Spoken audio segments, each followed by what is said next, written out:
De Waadeiland ben met verskate kabels met de verste wal verboen. Wetter, stroom en gas gaat alweer onder de Waadzee terug.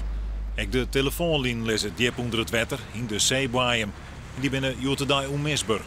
Dus als die doorbreekt, dan ben je geïsoleerd. En dat betekent niet alleen voor de vaste communicatie, maar ook voor de mobiele communicatie.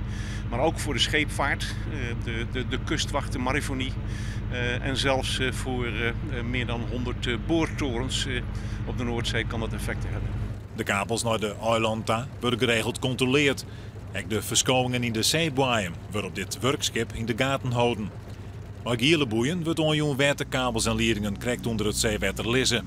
Er moet net vissen en baggeren worden. En ik wettertoeristen moeten haar daar regels houden. Maar dat gebeurt net altijd.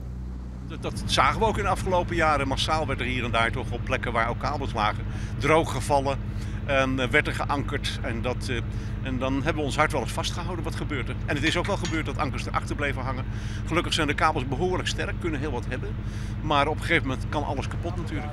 Joodlied deputaire Galema informeerde over de controles van de zeebaaien. Dat gebeurde tussen Skilg en Vlieland, niet net alleen nog maar de verste wal, maar ik maar koorverboen binnen. Daar had de zee vrij spul, omdat het water van de Noordzee toch het zeegat maat.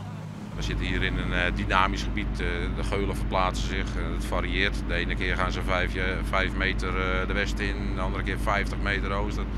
Dat is gewoon heel verschillend. Ja, en dan komt zo'n kabel boven de grond. Dus dat moeten we regelmatig monitoren. Op de verste wal brengt er geregeld een kabel terug graafwerkzaamheden. Op zee gebeurt dat dikwijls haast nooit.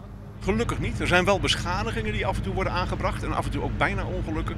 Doordat een schip weer met zijn ankers in de kabel is terechtgekomen. Maar het heeft niet geleid tot een breuk die de communicatie heeft verstoord.